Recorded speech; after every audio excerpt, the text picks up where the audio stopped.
Afrique, c'est 4 Français, des agents de la DGSE française qui ont été arrêtés du côté du Burkina Faso. Que faisaient-ils là-bas?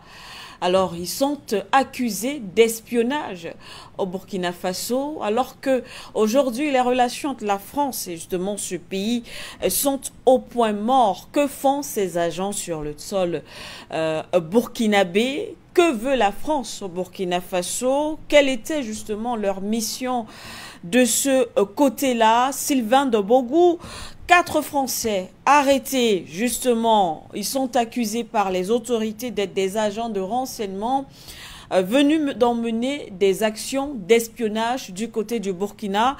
Je veux simplement demander, est-ce que vous êtes tout de même surpris par ces accusations? C'est vrai que ce n'est pas la première fois qu'on arrête comme ça des agents français, pas seulement au Burkina Faso, mais on l'a vu également dans d'autres États africains.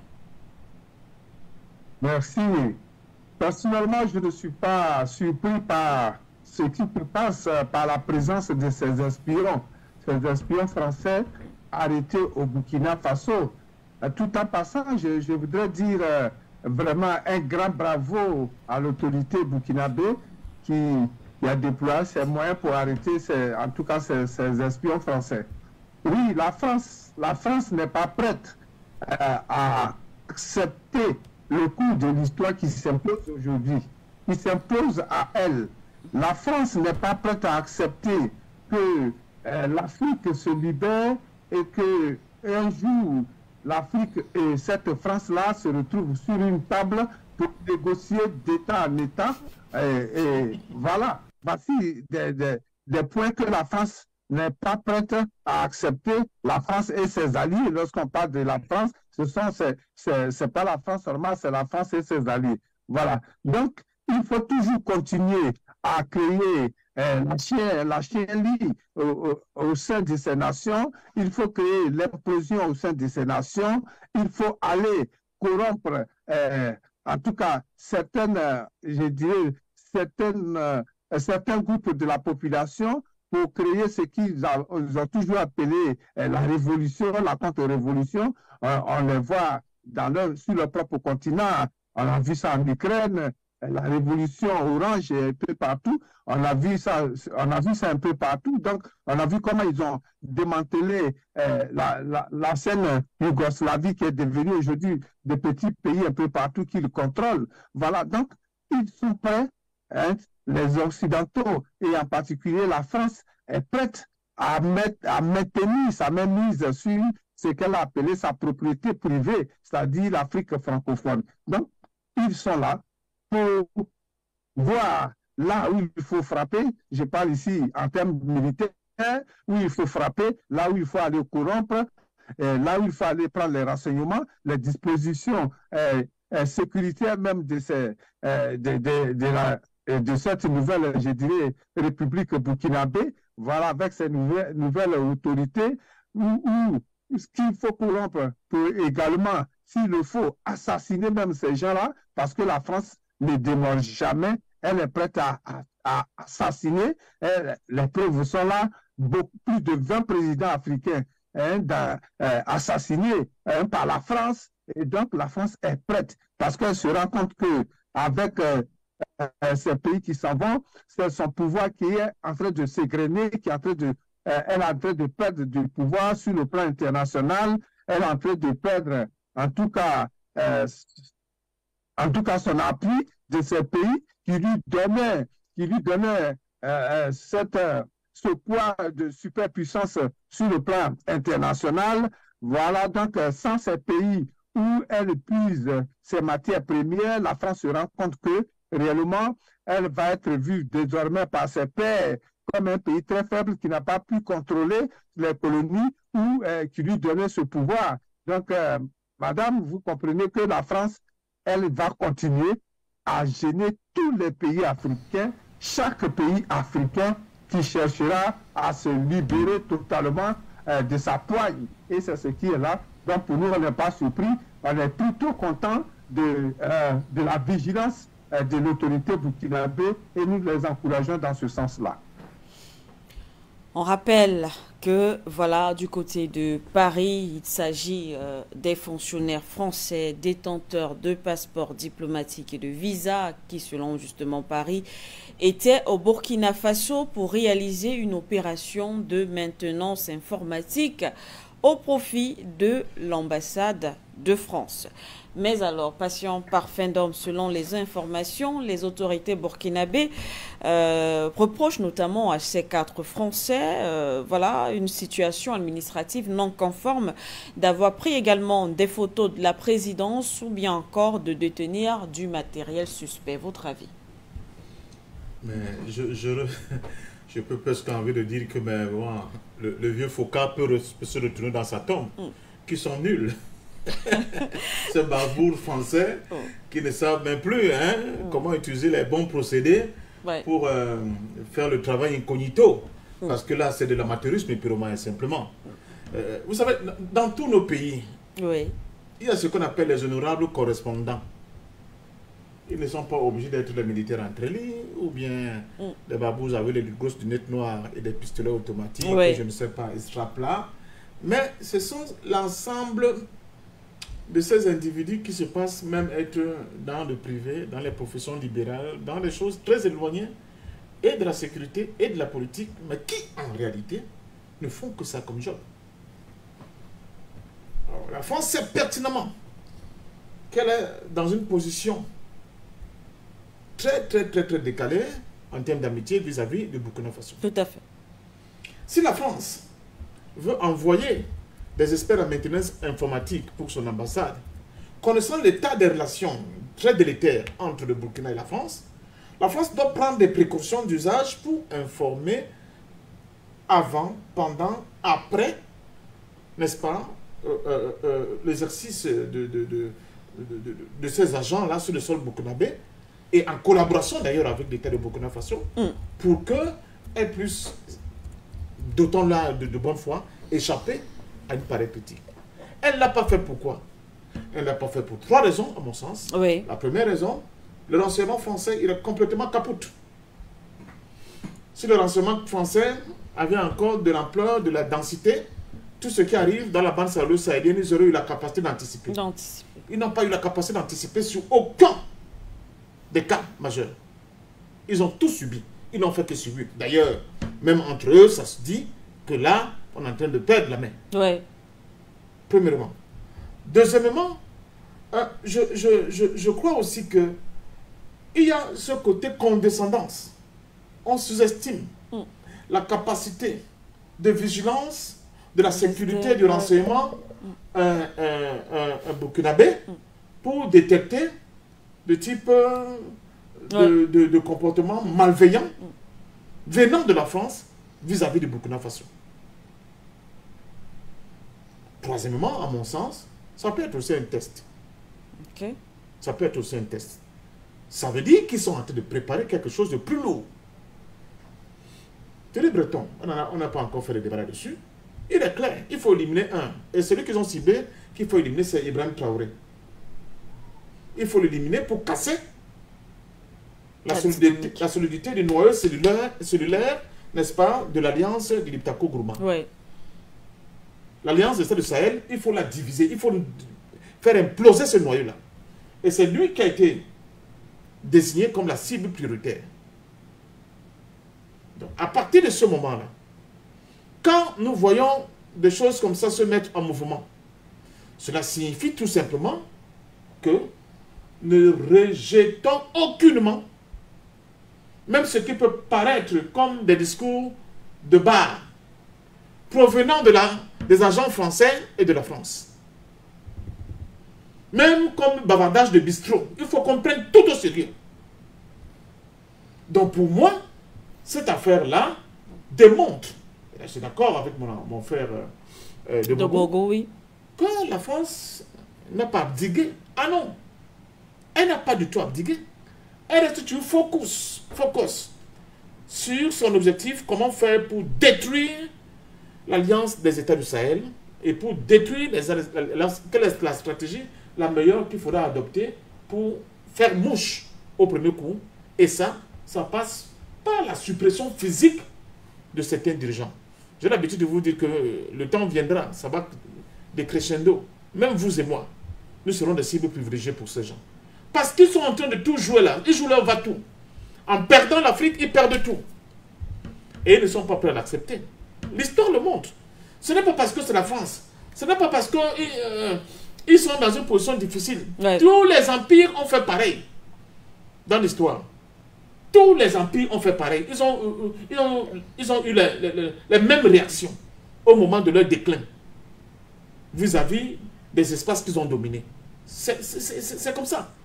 Donc c'est à nous de prendre les mesures draconiennes qui se posent et prendre cette menace très au sérieux si nous voulons poursuivre notre marche en avant vers notre indépendance, notre liberté et notre souveraineté. C'est tout ce que je peux dire, mais je dis bravo une fois de plus au renseignement burkinabé. Ça veut dire qu'ils sont en train de prendre la bouteille, comme on dit, et bravo, n'est-ce pas, aux partenaires russes qui donnent de bons renseignements et qui prouvent au jour le jour, que ce soit au Mali, au Niger, au Burkina Faso et même en Centrafrique, qui sont des partenaires fiables. C'est ce que nous attendons de ce type de partenariat. Mais ce qu'on peut comprendre également derrière toute cette affaire, c'est que bien avant, peut-être qu'on ait ce type de partenariat, du moins quand ces États particulièrement étaient encore sous cette domination occidentale, on peut imaginer le nombre d'infiltrations justement dont ont subi les États africains, particulièrement ces États. Manuela, mais ces États sont leur fabrication. Ces États sont leur fabrication. Ils connaissent tout dans ces États. C'est eux qui ont monté l'architecture de ces États. Ouais. Le type de préfectorat qu'il faut pour ces États en fonction des pays. Tout. Et ils ont mis même des éléments subjectifs qui semblent ne pas être visibles. Quand vous allez au centre culturel français, c'est très beau. Ouais. Vous imaginez ce qui se passe au centre culturel français? Or, tous nos enfants, la plupart du temps, on les envoie là-bas. Tout à fait. Bon, la mienne, quand elle était encore au secondaire, elle allait là-bas. Elle aimait bien lire. Parce qu'entre-temps, le centre culturel français, même le centre culturel américain, moi je ne parle pas d'un centre culturel africain, il n'y avait pas de librairie. Bon, elle allait là-bas pour prêter quelques livres, les lire. Ouais. Mais les gens qui sont là-bas, ça paraît anodin. Les discours que tiennent nos enfants, c'est des formes de formatage. Et là, ils commencent à recruter. Il n'y a pas que là. Dans les restaurants, dans les hôpitaux, dans les banques, dans l'enseignement. Partout ils sont. Et ils recrutent à leur compte. Je dis que, j'insiste que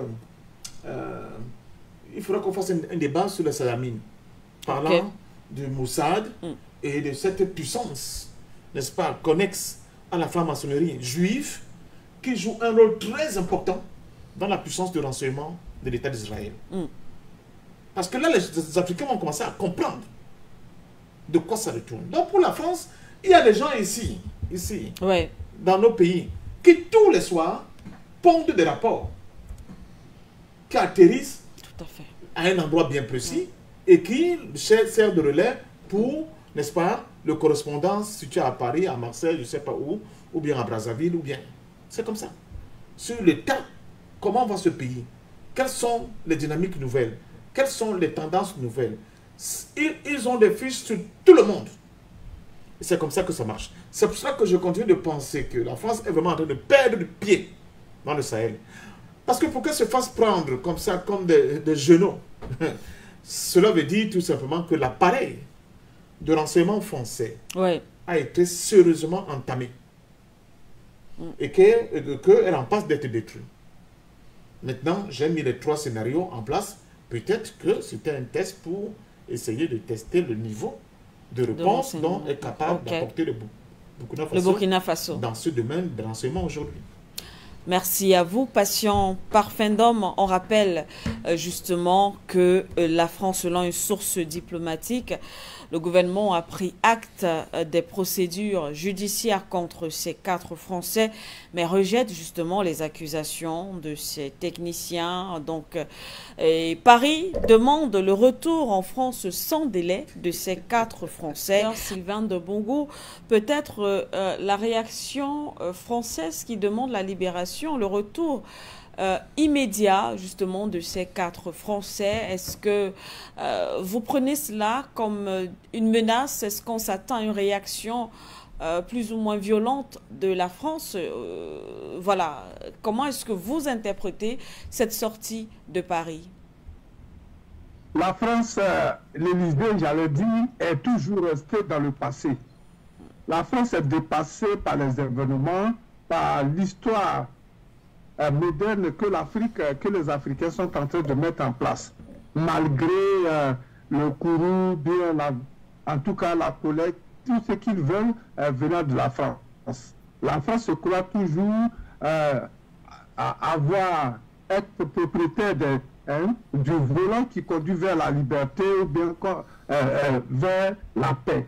Mais la France doit réellement revisiter ou bien réviser ou bien renverser sa façon de voir l'Afrique. Parce que cette sortie, c'est une sortie qui montre l'arrogance. L'arrogance et voilà, la main au-dessus de tout le monde et de la part de la France. Elle considère toujours les pays africains comme ses colonies qui n'ont pas véritablement droit à l'indépendance. On a vu ce que Breton, l'ancien ministre de l'économie, a dit. Et nous disons que cette France-là, qui pense qu'il faut toujours aller assassiner les Africains pour qu'ils rentrent dans leur hutte, cette Afrique est passée. Il faut que la France se le mette dans la tête, tu vois, parce que on ne peut pas, devant une telle sortie d'un ministre des Affaires étrangères, d'une autorité, une haute autorité de la nation, on ne peut pas réagir comme la France réagit. On ne peut pas donner un ordre, on ne peut pas menacer.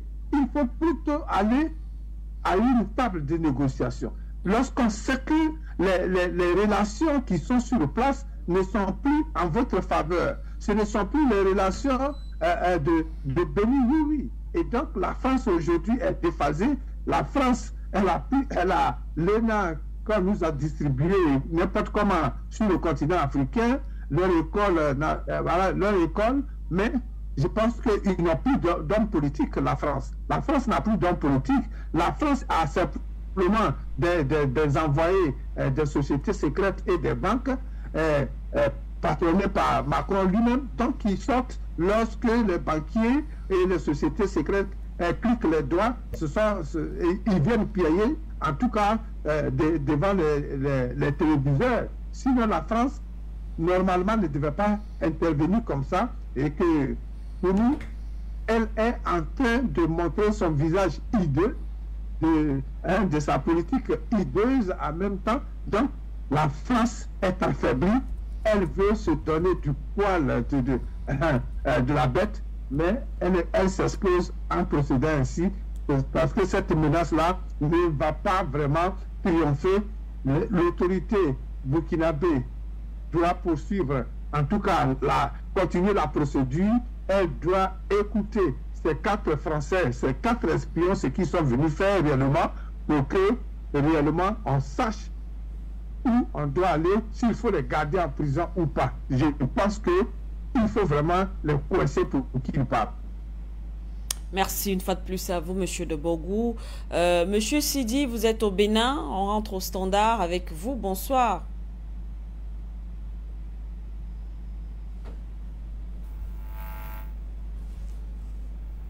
Monsieur Sidi.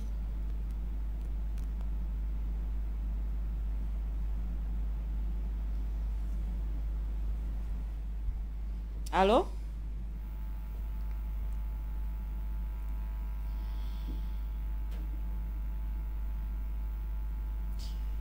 Alors, je crois qu'on a des petits soucis avec Monsieur Sidi. Monsieur Sidi, est-ce que vous nous écoutez? Est-ce que vous avez notre retour? D'accord. Ok, la réalisation, je vous laisse gérer ce détail technique. On va voir si le temps nous le permet. On verra si on pourra rentrer encore du côté du standard. Mais on laisse les numéros de téléphone affichés. Voilà, on verra si on pourra prendre d'autres appelants. Patient parfait, donc toujours la réaction de la France, effectivement, qui demande le retour en France sans délai de ces 4 ressortissants. Et justement, Paris rappelle que la mission de ces personnes était bien connu des autorités burkinabées. Ils ne sont pas entrés sur le territoire en secret. Se défend bien sûr Paris. Et en ce qui concerne les photos entre autres de la présidence qui ont été qui ont été saisies par les autorités burkinabées. Alors, il se dit que les photos de la présidence sont des photos touristiques parmi des dizaines d'autres, alors que le matériel incriminé également fait référence à des logiciels d'extraction et application d'utilisation très communs. Donc, vraiment, il n'y a pas de feu. Donc, selon les autorités françaises, il n'y a pas à imaginer, voilà, de l'espionnage, tentative, voilà, quoi que ce soit. Qu'est-ce qu'on fait? Monsieur Sidi est là, avant de passer la parole à Monsieur Nom. D'accord. Ok, on ne parvient pas à avoir Monsieur Sidi. Passion parfait, non? Oui, mais c'est un peu ramassé par les cheveux. Comment Paris peut être aussi léger? En matière de défense? Non, connaissant l'état des relations très tendues, presque quasi inexistant aujourd'hui entre Paris, de manière amicale de toute façon, oui, entre Paris et Ouaga, que Paris puisse penser que, bon, ces agents qui sont en mission de maintenance au niveau de l'ambassade de France à Ouagadougou, peuvent se payer le luxe, n'est-ce pas, d'aller faire du tourisme en villégiature, prendre des photos, n'importe lesquelles, même les photos de la présidence de la République. Je trouve ça extrêmement culotté de la part de Paris. Surtout qu'on sait que même ailleurs, même en France, il n'est pas évident de se placer devant la présidence et prendre une photo. Voilà. Nous le savons également. Même en Afrique. Même en Afrique, il y a des endroits et des vous ne édifices. pouvez pas prendre de photos ici parce que c'est la présidence. Ouais. Donc je crois que c'est un agurci, c'est un subterfuge pour essayer de noyer le poisson. Effectivement, ces agents étaient à mission. Et ces photos sont là pour le prouver. Je continue d'expliquer à Paris, peut-être qu'ils n'ont pas assez bien compris, que le Burkina d'hier, où ils avaient tous les droits, où on avait un service de renseignement plus que tatillon, et le Burkina d'aujourd'hui, qui s'est bonifié de la coopération avec la Russie et d'autres pays frères, est monté en grade, est monté en puissance du point de vue de la collecte de renseignements et du point de vue de la collecte, de la prévention en termes de renseignement des actes et actions qui peuvent être menés sur leur sol. Si c'était un test, je pense qu'ils ont les résultats. Parce que sinon, ça ne peut pas s'expliquer. Oui, on peut, du point de vue xénophobe, raciste, tout ce que vous voulez, avoir du dédain pour certains peuples, comme ces gens ont toujours du dédain pour nous. Ouais. Mais aller jusqu'à ce niveau, connaissant les nouvelles réalités, le nouveau format dans lequel évolue la diplomatie et les services de renseignement burkinabés, ça veut dire tout simplement que on peut bien se poser la question s'il y a encore quelqu'un dans la maison de la diplomatie et de renseignement français. À se poser vraiment la question. Ça veut dire que c'est une déstructuration et un délitement quasi avancé de ces agences-là qui sont souvent les plus performantes en termes de capacité d'anticipation, de renseignement, mais aussi d'évaluation des niveaux, n'est-ce pas, de performance des pays là où ils vont essayer d'imposer leurs lois. Donc ils sont complètement en déperdition. Et bien fait pour eux. Je suis d'accord avec certains qui disent qu'il faut que ces agents soient traités comme tels. Ce sont des barbouzes, point, je répète, ce sont des barbouzes et non des agents de maintenance. Alors que ces barbouzes-là soient traités comme tous les barbouzes du monde sont traités, ils savent à quoi s'attendre. Donc il n'est pas question ici de les caresser dans le sens de poil ou bien d'écouter les injonctions de Paris. Ce discours-là, ce narratif, il est commun. Voilà, à la diplomatie française. Chaque fois qu'on arrête leurs espions en Iran, c'est la même rengaine qui revient. Mais les Iraniens, tant qu'ils n'ont pas fini par presser pour sucer le maximum d'informations dont ils veulent détenir, ils veulent avoir de la part de ces agents-là, de ces espions, ils ne sont jamais relâchés. Ils passent autant d'années de prison qu'ils peuvent passer là-bas jusqu'à ce qu'on puisse exploiter au maximum ce qu'on peut avoir avant de voir s'il peut faire maintenant l'objet d'un troc, d'une négociation, de quelque chose d'autre dans le cadre de leur libération. N'oubliez surtout pas de vous abonner et d'activer la cloche de notification pour ne rater aucune de nos prochaines vidéos.